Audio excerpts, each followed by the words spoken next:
subject here. Is it one and the same? That's what I'm coming to that. Really. That will all come up. When Actually- it comes prema and all, it talks over. That's why I said 1.5 hours. Right. Today onwards, it will be very interesting. Yeah, it's very controversial. Okay. Because I'm- Well, I have the same thought. No, when you said love is, bhakti is just your love itself. But when you see all the saints, they all have object. Yes. The object.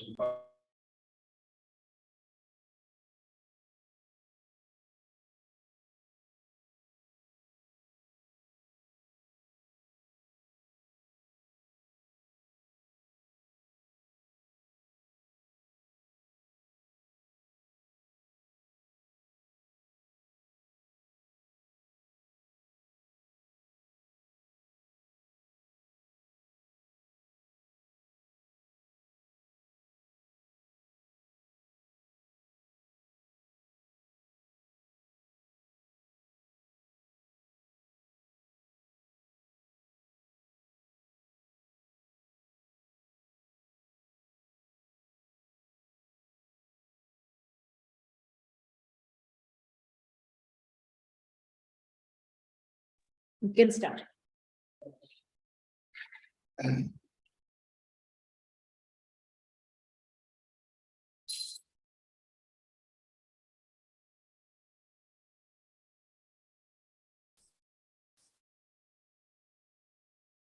Join hands together.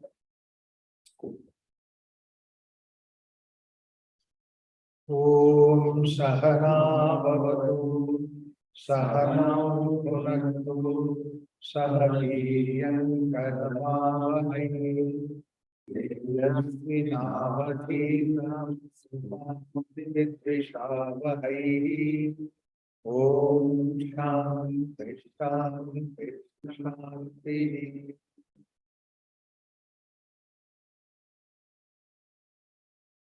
So we have seen Atha Yoga Anushasana. Athato Bhakti Vyakhyasyaman. The difference between Anushasana and Vyakhya. Anushasana is an order, but then Vyakhya is that elaboration that is there. Bhakti is something which is there in our experience, and explanation, expansion of that, and unflowering that whole thing is what is called as Vyakhyasyaman. So then he enters into the actual definition of bhakti, and that's what he comes with the first sutra. Satu asmin param prema rupaha. That's a very simple, direct definition. Narada thinks of. You cannot be any more simpler definition than that. Sa actually means that bhakti I'm talking about. So he is just referring to that. So this bhakti, what we are talking about, asmin, sa tu he uses. This tu is a very careful word that he uses. Because normally what happens is that tu is not used independently. There are two such words which are paired. Abhyasena tu kaunteya vairagyena cha grihyate. That means tu and cha, they go together. So that means to say, when Abhyasa he says, Vairagya is there, they are two opposite looking kind of things. So therefore, when they are putting together either this or that, like that, Abhyasena tu kaunteya vairagyena cha grihyate. But here, it doesn't bring about cha. He only brings about tu. That means to say, now connected to the previous sutra, that there are so many practices, so many things that are happening. And it is all that, or on this side, what is called as bhakti. So therefore, that two is used as a explanation towards that there are other practices to bhakti that is trying to bring about that. Bhakti sadhana. So satu asmin. Asmin is a word that is me or my kind of a thing. It's pointing toward asmin. It's pointing towards the heart. Parama prema rupa. And many people, what they have done is this ma, they put it in the parenthesis. They say paraprema. Therefore, they translated it as the parabhakti. There is two kinds of bhakti. One is the Gauri bhakti, other is parabhakti. So Narada is talking about the parabhakti, which is supposed to be superior bhakti kind of a thing. So this is where then what is the inferior, what is superior? Inferior bhakti, inferior love, parama prema, inferior love is a love for the man, love for the human being, love for the money, these are things. But actually, parama prema or para prema is love for God. See, this is how they give a twist. And some people put that word God also there in the debate, but actually, as you said, parama prema, parama is qualifying the prema. That means to say it is love that is there is enriched or ennobled or improvised or given a facelift, and that's what is basically parama prema, rupa of the nature of parama prema.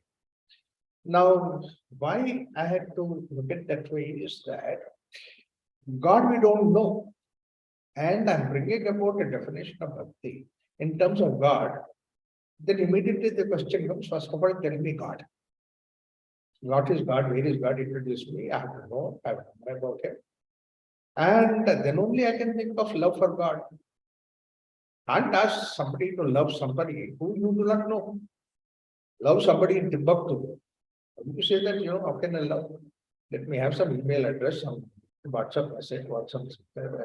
Then I can think of it. And that too, what you are talking about, the God seemed to be a very ancient guy. Has been there from the most ancient time. I'll be really old. I don't know whether I should love him or not. Or him or her. Even that question also comes up. So therefore, all these complications come in case that I introduce this term called as the God. God term itself is something which is complication. So therefore, basically, and the God concept is whatever the God concept that we have.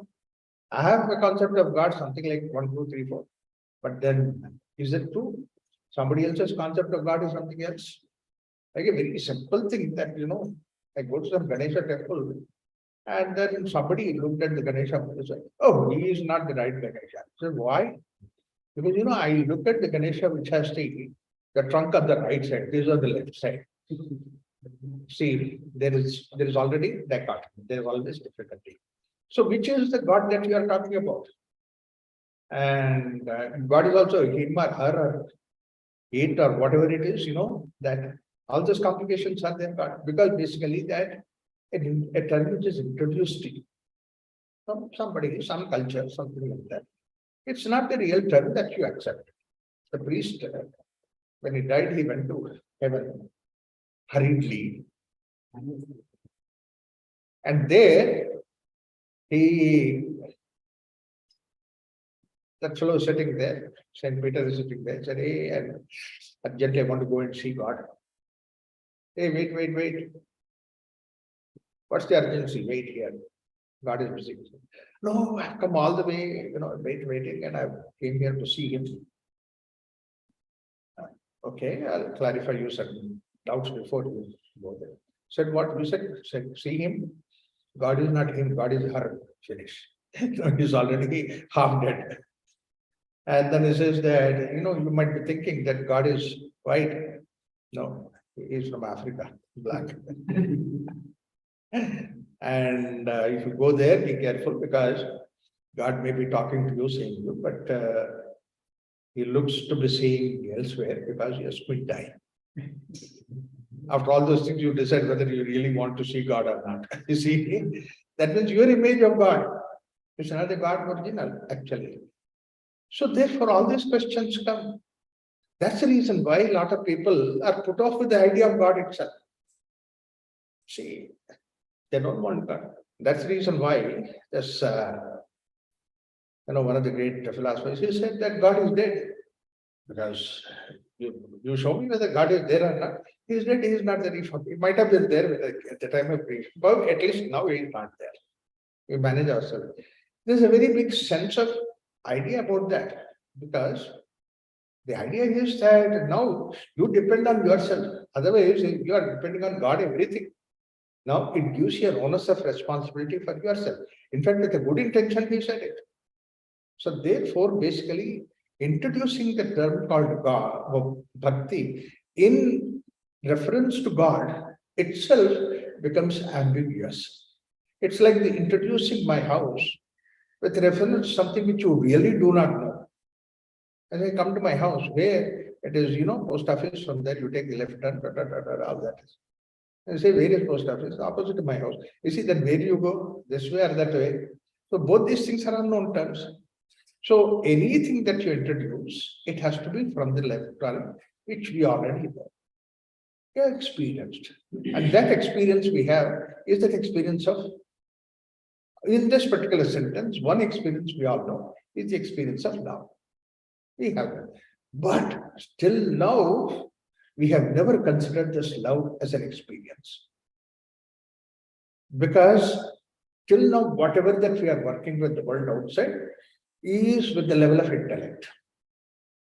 And the bhavana is transcending the intellect bhavana with that. It's not within the scope of intellect. Because you see, look at the mind, look at the senses, all the senses and the mind and the intellect. It's all about the world outside. Nothing to do beyond that. So that means to say, just like the way that there is a connection between the mind and the body, the gap, bridging the gap between the mind and body, like for example, you want to do something and then move your hand or walk around, and then your legs have to walk. So what is that bridge between you, mind, and the body is prana. You send the prana to see that the activities take place. So prana is the bridge between these two. Similarly, like that, the divinity that's there within you, the consciousness that's there within you, come to the intellect and mind and all that. The gap between that, the bridging the gap between that is your bhavana, emotion. This is what Upanishad again and again said, that he felt it. He means the divinity, the Brahman. Sayekaha, he was there only one. And then Bahusyameti, he wanted to become many. Why? Because basically that he felt that is what it is. That feeling that wanted to become, it all belongs to the bhavana. So bhavana is the gap between the intellect and the consciousness. So that means intellect has not yet reached to the bhavana level. Now that individual, first he wanted to become Bhaushyameti, wanted to become many. And how he became many? He was only one Brahman that is there, then became many. Now this very important aspect is that the Brahman or the consciousness, we call it as, the essential feature of consciousness is the freedom. The freedom. In fact, that's a very simple idea I'm talking about, is that somebody is conscious. How do you check that fellow is conscious? Is that you ask him, open your eyes, move your finger, hold your hand. If you can move that, that means to say is the freedom. So consciousness definition itself is freedom. Very definition. And not only that, feeling also belongs to consciousness. You feel, it's because of consciousness. Pain is there because that consciousness is there. If the injury is there, but the pain is not there, that means your consciousness is taken away from that. That's what is anesthesia. A local anesthesia is taking away your consciousness from there so that you don't feel. You go to the dentist because you have excruciating pain. And he will recognize that, that you require nice treatment. So that's why he will provide you a very expensive chair. He will sit in an ordinary stool, the dentist, so that you feel comfortable there. And it has all kinds of levers so that you can adjust your life, all this and that, all those things are there. But then still pain is there. But then he will say, he will bring the tray in front of you with all the instruments and all.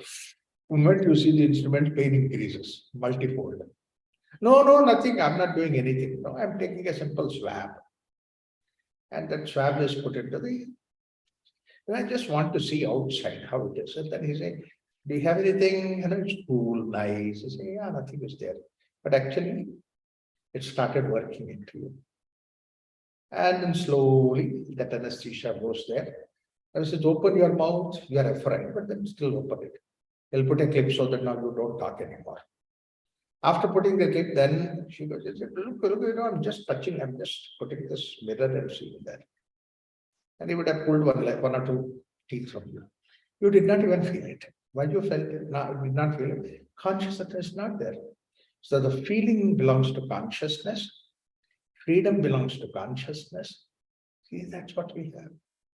So the feeling and freedom belongs to consciousness, and that freedom, another very important aspect of the freedom is not complete without a freedom to give up the freedom. If you cannot, see, I tell you that you are totally free, but you can't give up your freedom. Then that means you are binding me with that. Then what do you call it as? Why do you call it as freedom? So real freedom means you have to have a choice of giving up freedom. It's a very important principle, this. Because what happens is that, then why you want to give up the freedom? So that when I give up the freedom, then I become limited. Now between two limited, the interaction can take place. If two limited is not there, then the interaction doesn't take place, isn't it? So therefore, if one is there, it has to give up its freedom to become two. Then the interaction takes place with two. Like that, further it becomes give up freedom so that it happens. A very simple, crude example is that your mind can see, hear, anything mind can do it. But mind itself cannot do it. Mind has to give up its freedom to become eyes, then seeing takes place.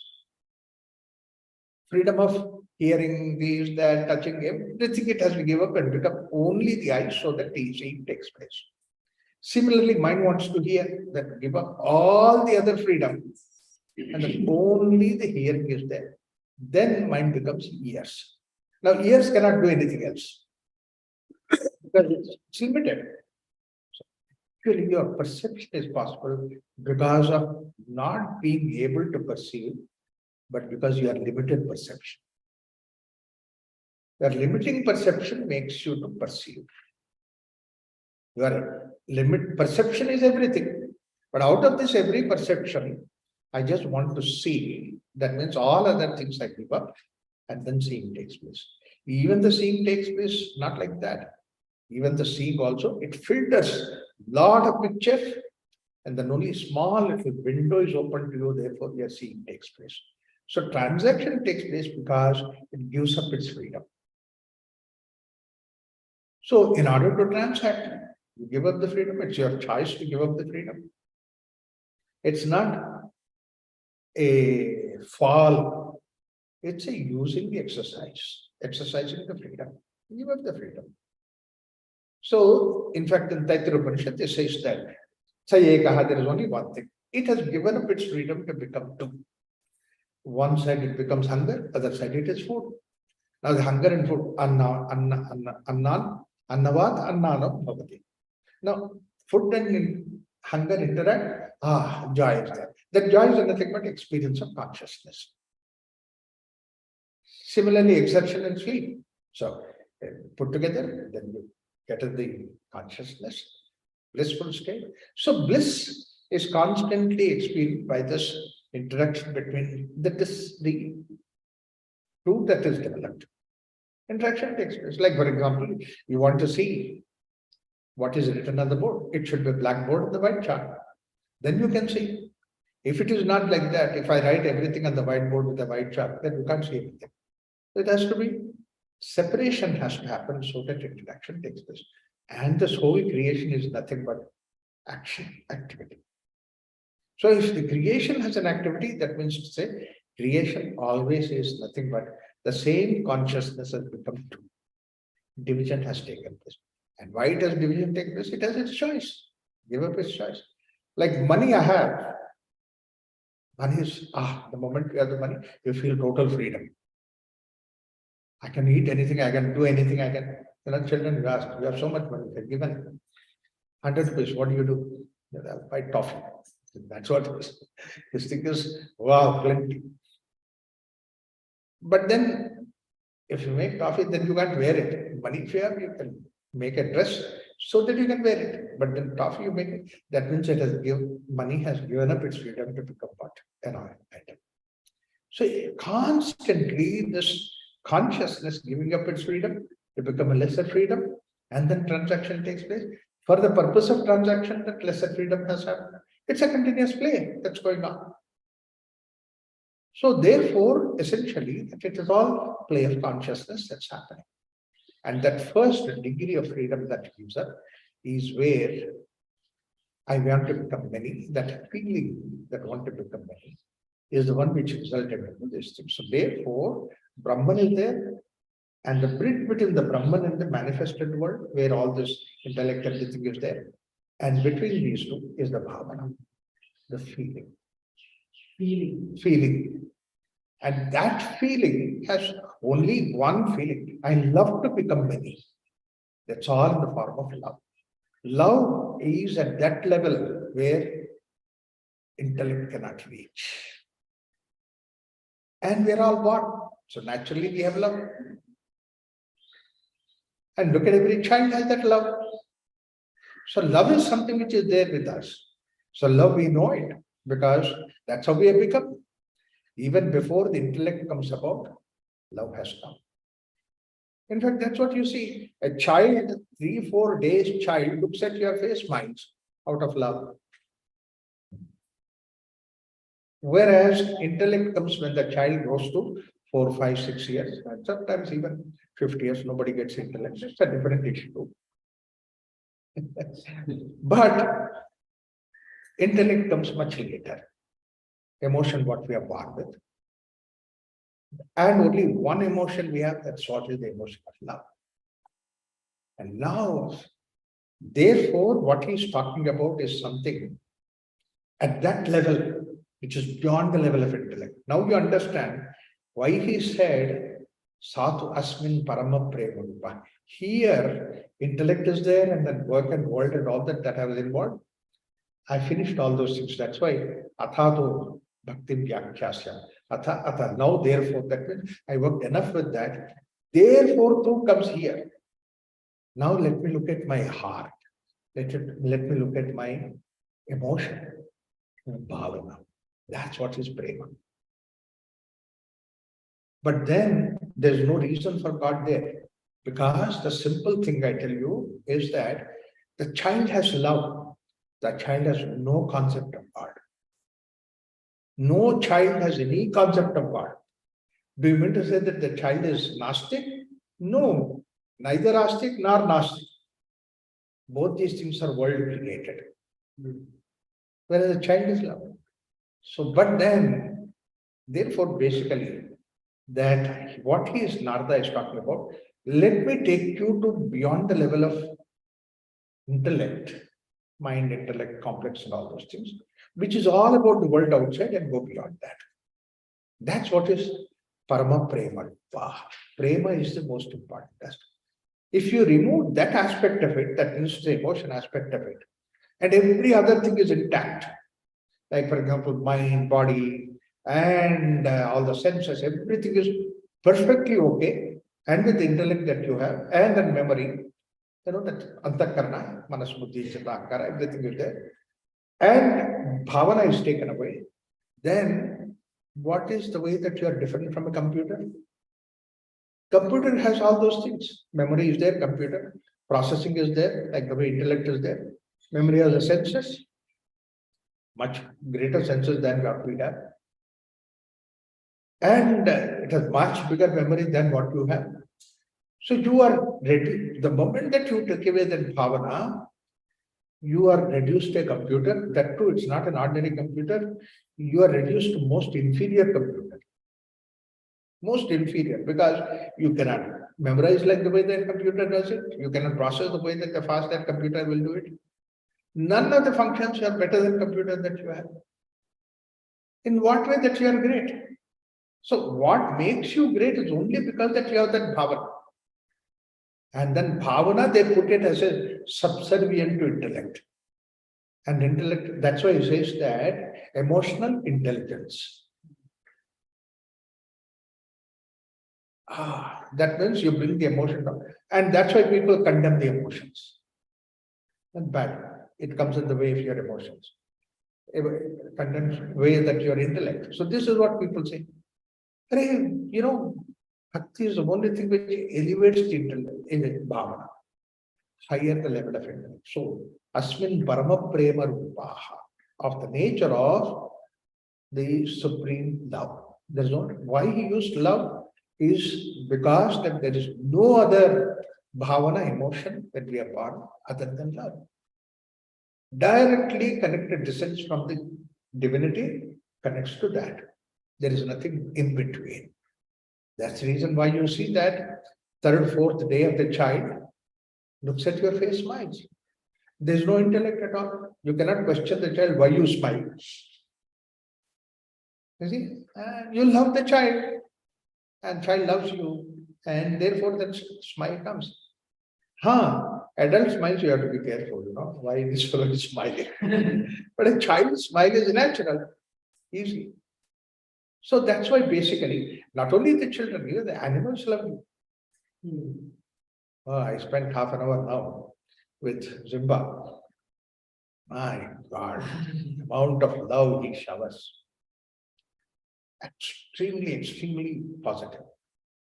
And no animal doesn't love you because that you are rich or because you are this, you are beautiful, you are nothing loves you. Whether you are good or bad, animal loves you. There is no question of any discrimination for the animal. Because discrimination belongs to intellect. And animals don't use intellect. Mullah Nasruddin brought his dog to vet and said to the vet, cut off the tail of this dog. Vet said, why do you want me to cut off the tail of the dog? It looks beautiful, it looks very nice. And this variety of dogs, there are some dogs who don't have tail, but then this is a variety of dog which has tail. I don't use it. No, is there any danger if I cut off the tail of the dog? He said, no danger. You can cut off the tail, then the dog will survive. Cut off the leg also, the dog will survive. Nothing wrong. But then has wait. I need to know why are you wanting me to cut off the tail of the dog? There's a secret between you and me. Don't tell anybody. I said, what is that secret? He said that next month my mother-in-law is coming home. I want to remove all the welcome signs in the house. But then this dog tail wags.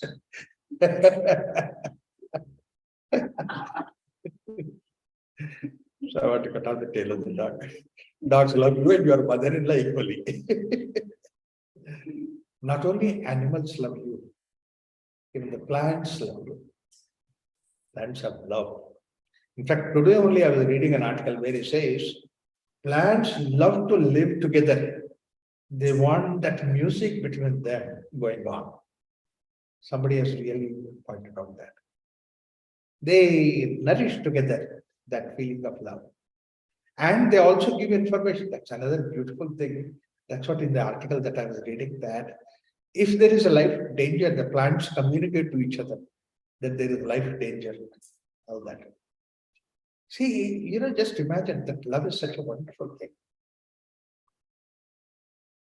Unfortunately, what happened is that we have cut off this love aspect. Plants love you.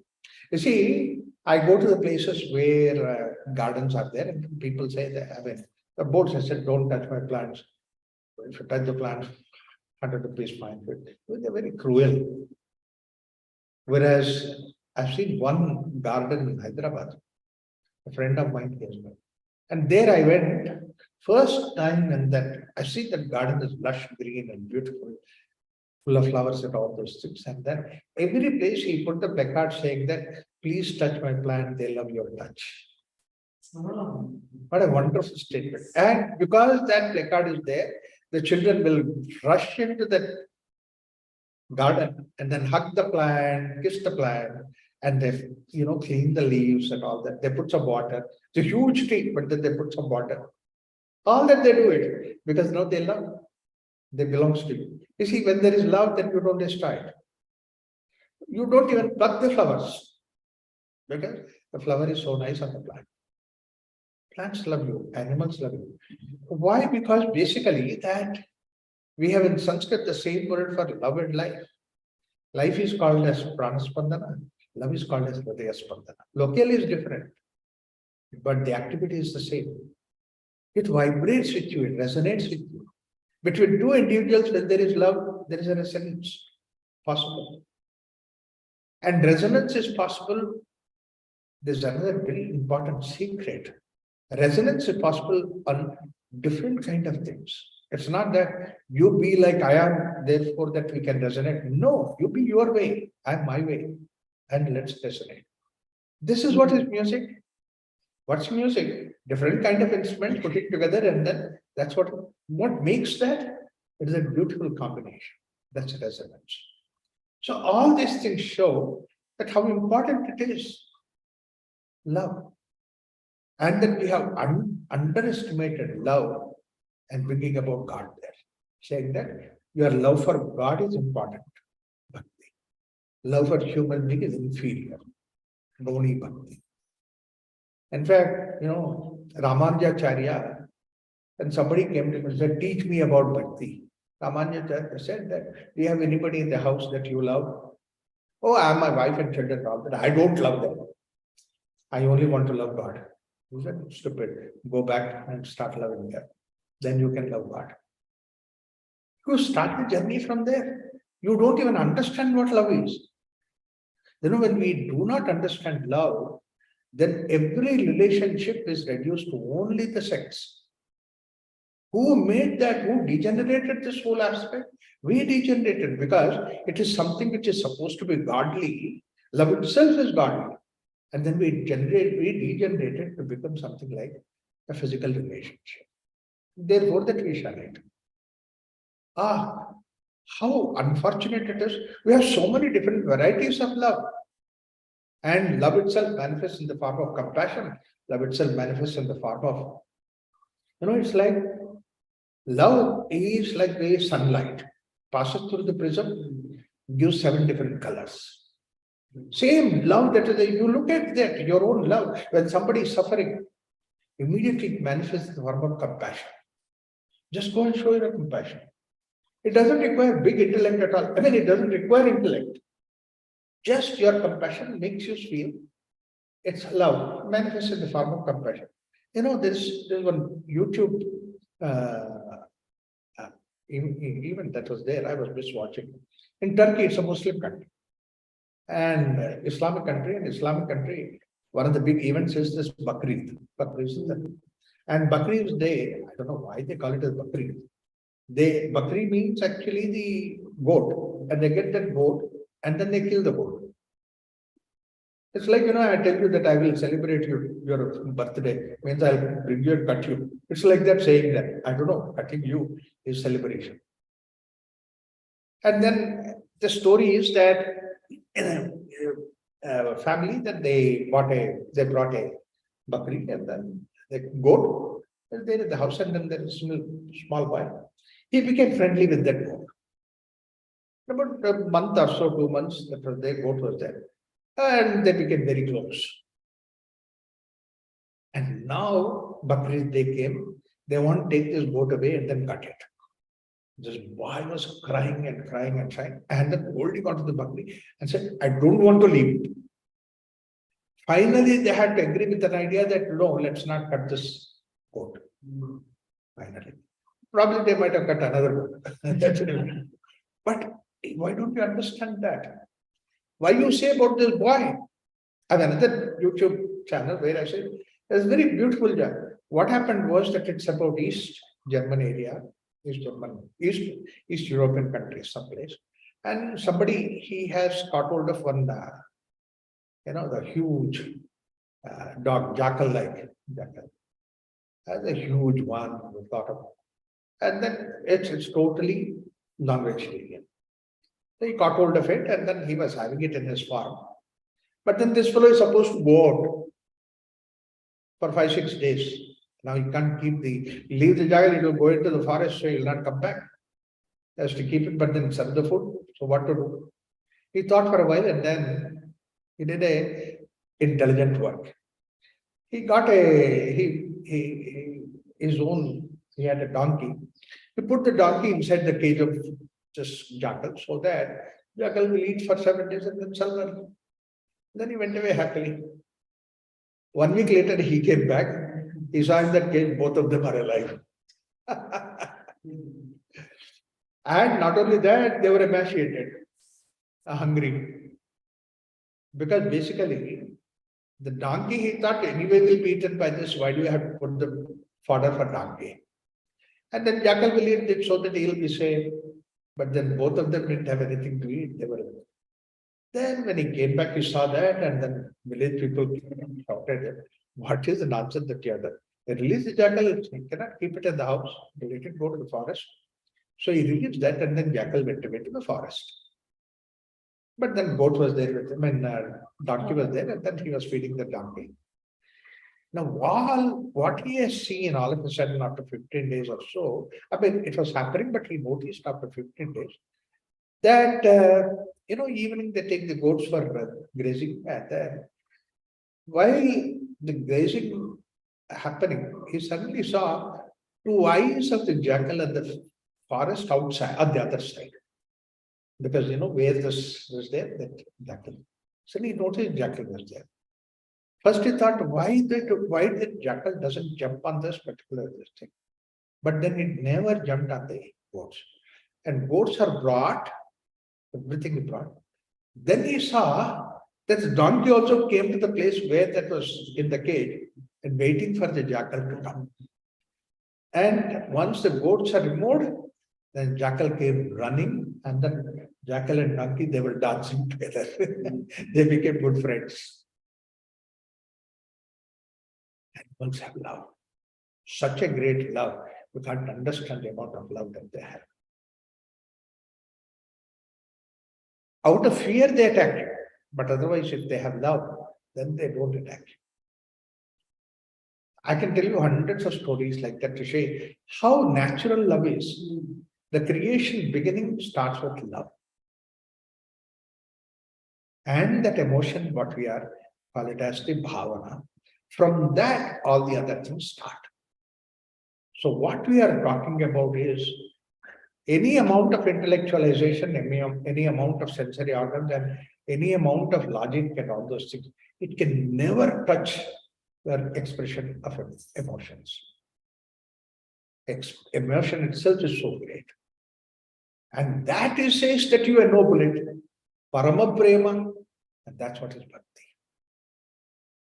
There is a question of God. There is no question of God. There is no question of God in the whole of bhakti. Wow.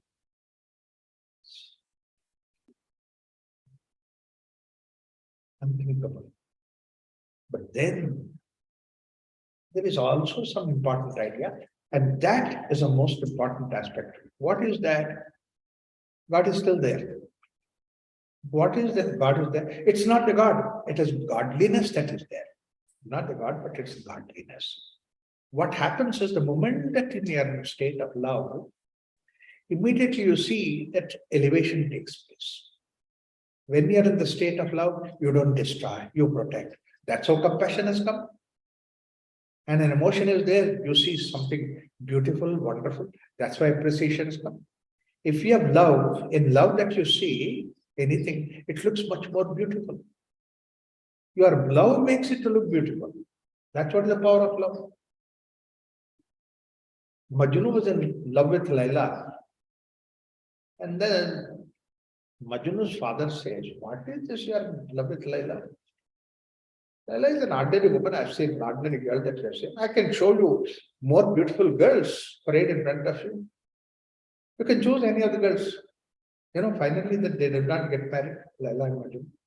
But that's a story. I can show you more beautiful girls than Laila. You are mad after her. Majnu says, "Dad, you should look at Laila through Majnu's eyes. She's the most beautiful girl. More beautiful than Aishwarya Rai, So love makes you to see the things, the wonderful world outside. It's a capacity of love. Things beautiful, things extraordinary. It's ordinary, simple level, you can feel that way. See, it's all simple experience. In fact, this is what Kalidas also says in Raghuvamsham. He says that, the mother looks at the child, most beautiful child. For every mother, the child is most beautiful. Kadapi swasutam sarvojanayati ahuyate premataha. The child has one eye, but the mother says, look at that one eye, it looks like lotus leaf. That's what is the beauty of it. How lovely it is. Your love makes you to see like that. Love elevates the whole world to a different plane altogether. What otherwise remains as a complaint, love makes you to accept it. It's no more a complaint. And it's not made up. Please understand that. You feel it. And if you really care for that, love makes you to not only accept, but appreciate. See, when you are in complaint, you have so many problems. But the moment that you accept it, the problems are gone. No more problems. So this complaints is intellect. Yes, complaint is at the level of intellect. This is bad, this is not all right, that's not all right. You see, I give you usually that example. I mean, it's not just any other. It's a practical thing that I experienced myself. And those days, earlier days in Prashanti, when it was very small, we used to have one bus coming from city to Jigini in the morning and one bus in the evening. And the same bus would go back. And then in the morning bus, when the people go back to city, they take all the vegetables and all those things and then they sell there. Evening bus, they come to the city and village. And then it covers about 20-30 villages. So naturally, rural buses, if there are 30 seats, there are always 60 people or 80 people. It's all crowded. And I have to take the same bus to go to Prashanti, because we have to get down at Jigini, walk for about 5 miles through the fields. We used to do that, enjoy that. And many times the bus would usually the government buses, they fail somewhere in Bannerghatta, then walk for about 14 kilometers. So that seems to be the usual thing. And the bus conductor knows that I go to the ashram. Those days they call it as ashram. So that therefore, because I'm going to the ashram, he would keep a nice seat for me. Because I would finish my work in the office, go to the home, go home and then dress up nicely and then come. And then I get into the bus and that fellow provides nice seat. Afterwards, all the other people come. Naturally, there are crowd. And then one fellow comes and sits next to me, villager. The trouble starts. Because that fellow spent the whole day in the city market, gathered enough dust on himself and sweating. We also smoking, that also has added. And now he comes and sits next to me. The moment I look at him, he's dirty, he's uncultured, he's food bad, he's this, he's that. See, the number of complaints I have, my suffering increases. And each time I see him and he talks, oh, this fellow is coarse in talking. See, more complaints. And because I'm very sophisticated, he's like that, I shrink. When I think that fellow sits more comfortable, as his friend, you also come and sit down. My God. And I do a bit of pranayama, it's all right, but I can't hold the breath for the whole journey. 2 hours of journey. What can I do? Hell. I say I have a headache, I have stomach ache, I have this thing, all this you say. But then situation is not going to change. And this is not one day situation, week after week, to the same thing. Suddenly I started looking at why am I so uncomfortable? Because I'm uncomfortable, that fellow is happy. The same bus we are traveling, same seat we are sharing. That fellow is happy, I'm not happy.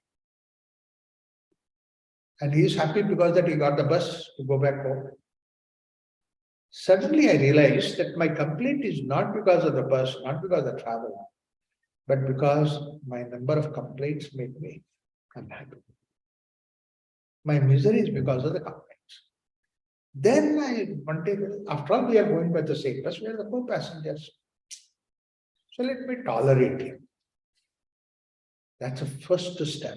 Love makes you to tolerate. Otherwise, it would not have been possible. But in love, you can tolerate. Okay, all right, let him come. He sits next to you, it's okay. But then one day I listened to Ramakrishna Paramahamsa when he was giving a talk. He just gives casually. And all the disciples were sitting around, and Ramakrishna said, we must tolerate every religion, every faith, every this, every that. And as soon as said that, as if something hit him on his head, he went into trance.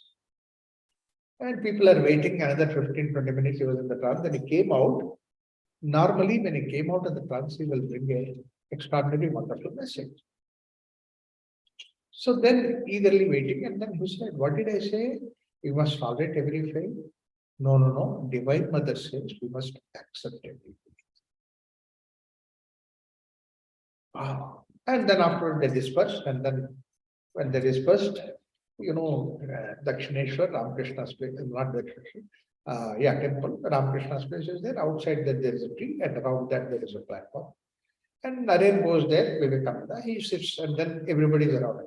When they are not with Ramakrishna, he is always the leader. They sat around him, and then Naren said, wow, what a wonderful message Thakur has given. Message for my life. Hey, what do you mean by that? And you also heard, what's that message? It's not to tolerate, but it is to accept. Then they asked, what is the big deal? Tolerate and accept is the same. No, they're not the same. Naren tried to explain to them. I tolerate you means basically, anyway you are bad, but I'm so great that I can tolerate. It is self-praising. Whereas, hey, I accept you. That means to say, you may have some problems. I also have some problems, angularities. I'm like you. See, it puts us into the same equal platform. Rise above the level of tolerate to accept. And only thing that can help us to do that is if you bring in intellect, questions. If you rise above the level of intellect, your bhavana will raise you to that level. I can accept it. Once I accept that fellow sitting next to me, it becomes, like co-passenger. Naturally, I start talking to him. So I just ask him, so what did you bring to the city? Oh, this city. So which village? He says, Nesanur. Oh, Nesanur is probably I know that. We get down at ashram. Every time whenever you come, I see that. Yeah, but you go to Nesanur? Yeah. What did you bring? I know some virtues. How much did you make money? Because now you can converse. His friend, acceptance. Then he says, oh, not much money. He says, how much money we can? Don't tell me that. You might have made about 700-800 rupees. Now his face becomes bright.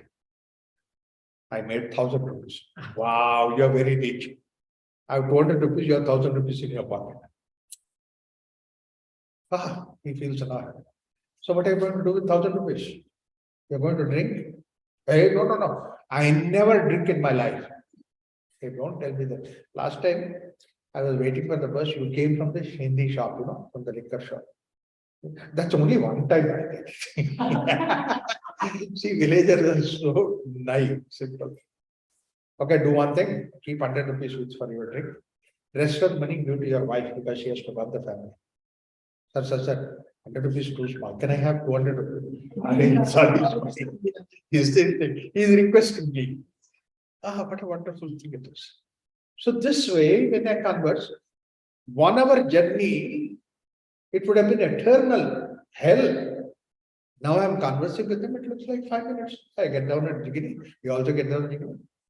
Probably I'll come walk with you, so I have a company to walk. See how many advantages that you have. The moment you have love there, only one simple thing, love. makes you not only accept but appreciate him. Great people are great because they can appreciate it. Anything that they come across, there are things to appreciate.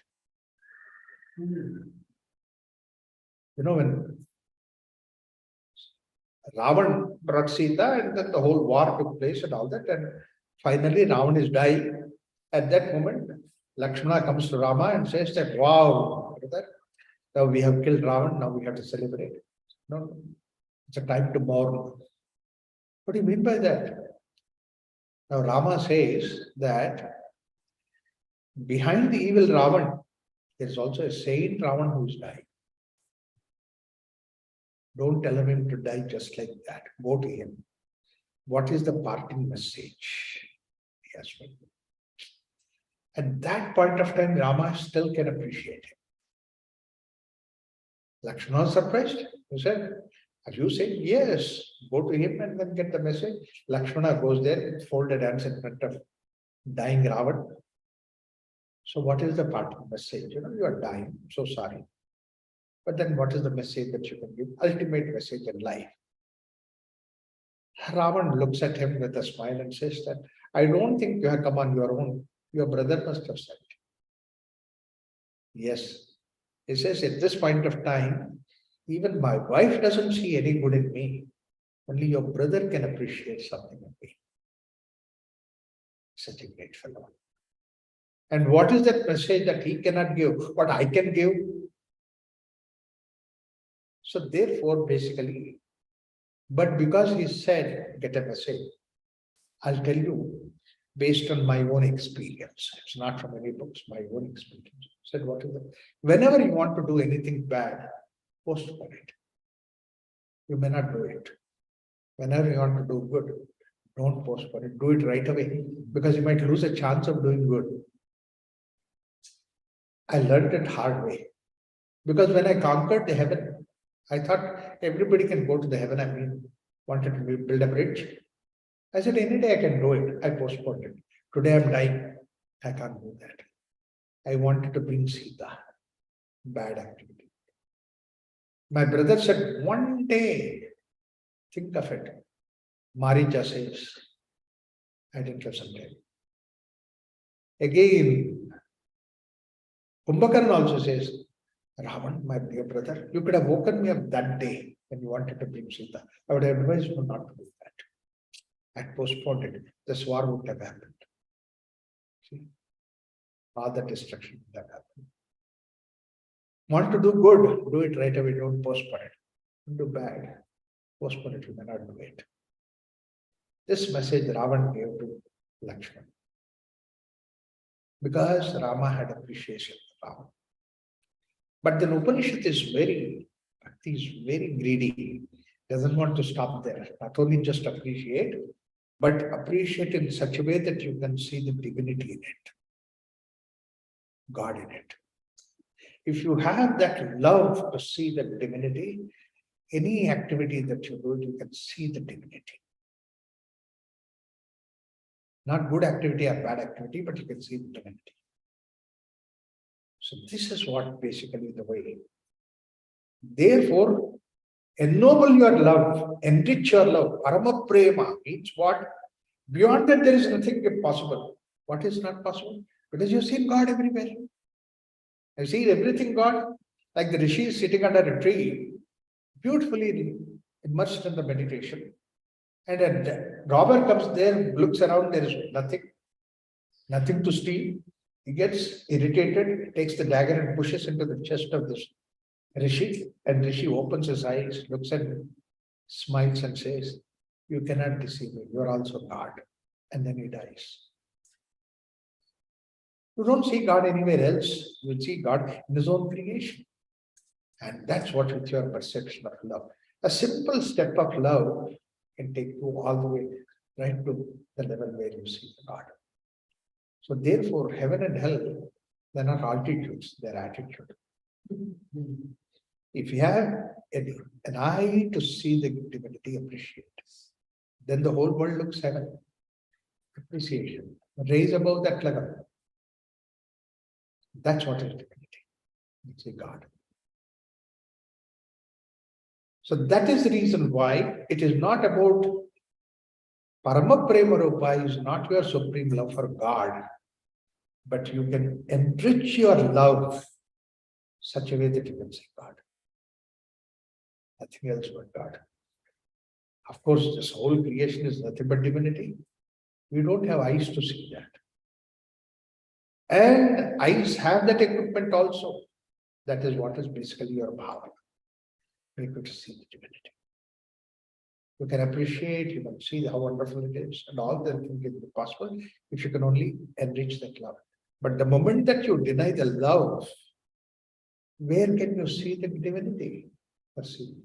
So therefore, it is not God, it is the divinity that's important.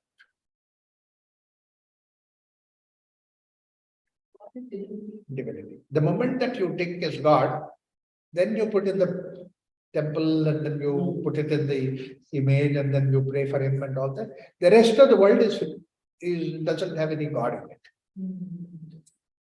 The rest of the world doesn't have any God in it. You miss it. You put it in a small little frame and then the rest of it outside the frame, you missed it. You have narrowed it down. But then later on, Narada comes to the various ideas saying that I want you to come in this so that in this that I see the whole divinity. Oh, that's a beautiful thing. Anyway, we'll come to that sutras. Extraordinary, wonderful journey, the journey of emotion. And don't bring the emotion. You see, emotion is so lofty, so extraordinary. Where the intellect stops, far above. Intellect is at the ground level. That's what is the material about. Whereas emotion is like Himalayas. So far away. You have to have the courage to raise that, appreciate that. We have that emotion. Love itself becomes like compassion, and love itself becomes like appreciation. Something wonder, sense of wonder. All that is possible because your love can make you do that. There's a fellow, I don't know when the last time I gave this. You see, always I give the examples. Examples of the way that we learn. A fellow is driving a car and suddenly stopped at the traffic light. And a beggar comes to him and says that give some money. And then he said, he wanted to check. I've got that in wallet and the card and this and that. It doesn't have driving license. My God, if I'm caught here, there's such a danger. So, but anyway, not very far. Let me go home and pick up my wallet. But then the cause for all that is this man. You can't give him any money. Usually anybody would have just turned around and gone. But then he said, okay, let me pull the car aside. And then that beggar is there, he comes to him, sits next to him, puts his shoulder on his shoulder, hands on his shoulder, says, thank you so much. Today it had been a disaster if I have gone. You asked me money, therefore I checked for a wallet. And I'm here, thank you so much. But I can't give you anything. I can't give you anything because wallet is not there. So sorry. That fellow said, sir, that everybody who gives money. You are the first person who treated me as a human being. I'm grateful to that. In fact, in my lifetime, I see that experience first time you looked at me as a human being.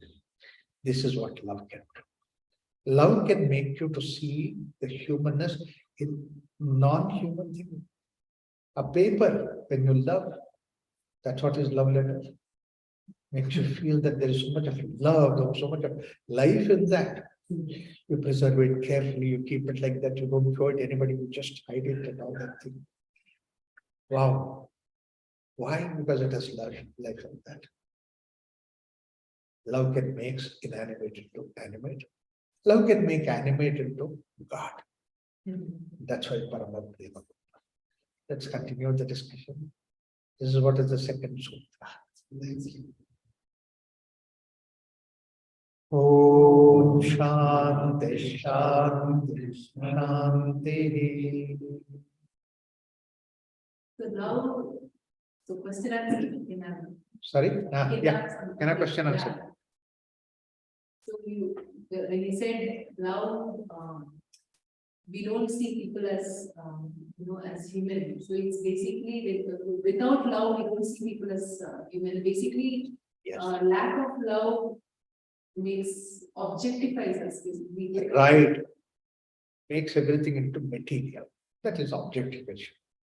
You don't see that with love. With love, when you see it, it's no more an object. It's living. Love makes you the things live.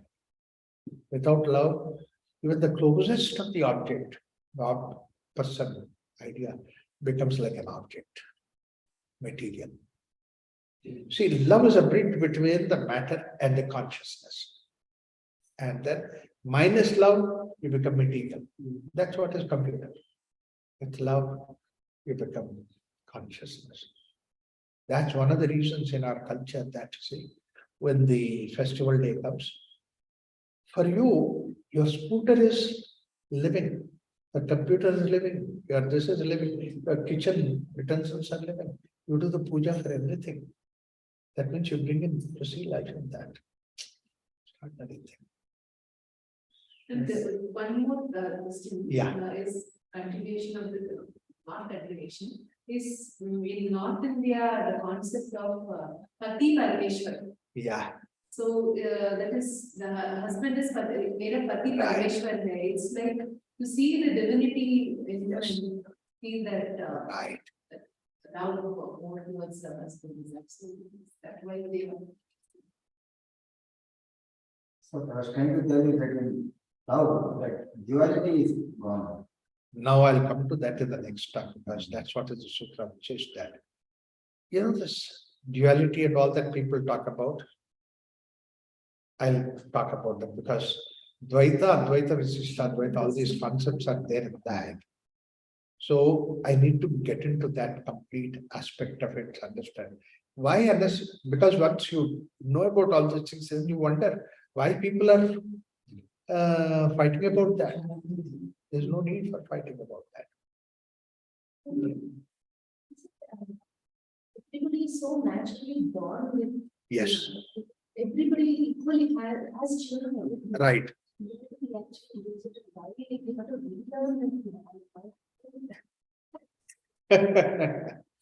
Because in the process, what happened, we have given so much importance to intellect. Intellect overpowered all those things. Therefore, that somehow we have pushed this love at the background. Because of that, all our sufferings are emotional actually. We think, your intellect cannot make you to suffer at all. Intellect is mechanical. Neither it gives you joy nor suffering. It is the emotions which will make you suffer. In fact, even the greatest of the intellect, the intellectual problem was not his issue. Emotion was his issue. That's why when Schrodinger came out with the black cat experiment, and then he proved it, and he was a student of Einstein. By that time, Einstein had his ideas and all that, and he said, no, it is not, it cannot be possible. Then his thought experiment, he said, he proved it. Einstein did not have an answer, but he had emotional connection with this philosophy, his thought. Therefore, he said, it's all right, but you publish it after I die. Because I can't think of my theory being overruled. Emotional connection with the theory. That's very important. Yes. So according to Western psychology, emotion means anger, sadness, depression. So what are those things? They are not natural. They come in the intellect level, is it? In fact, in Bhagavad Gita, it says that, you see, all these things develop later on. Dhyayato vishantam saha sangasteshu upajayate. Upajayate, that means to say later on it happens. Sangat sanjayate kamaha, kamat krodho vijayate, krutat bhatsatva. That itself shows that they are later on developing. They are not original. So from complaints go to anger, complaint is because of some intellect levels. Yes. The desire, the anger. And There is, that's what, there is it's like a fork. On one fork, and one side you say complain to tolerate, accept, all that. Another side you go complain to intellectualize and then then you have anger, you have hatred, and then jealousy. All these things are the four other direction. And we have gone in the other direction. And then after going a lot of distance, they say, how to get back. That's what people say. Tell me how to control anger. Krishna says, anger is the third step that you have already traveled.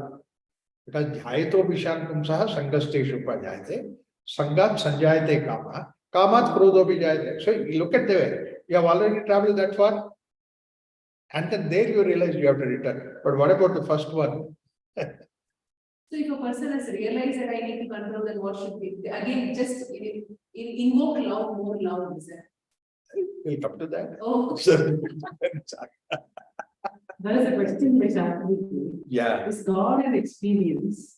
By wanting to see him, are we limiting him?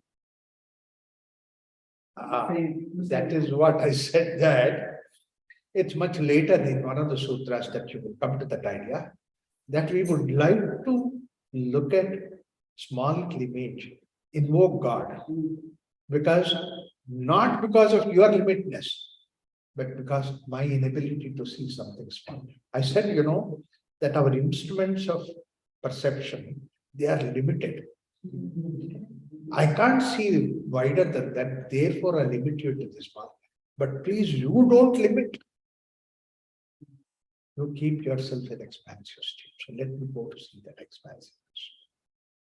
But what happens with us, when I look at the sky through my window, I'm looking at only the frame of the window.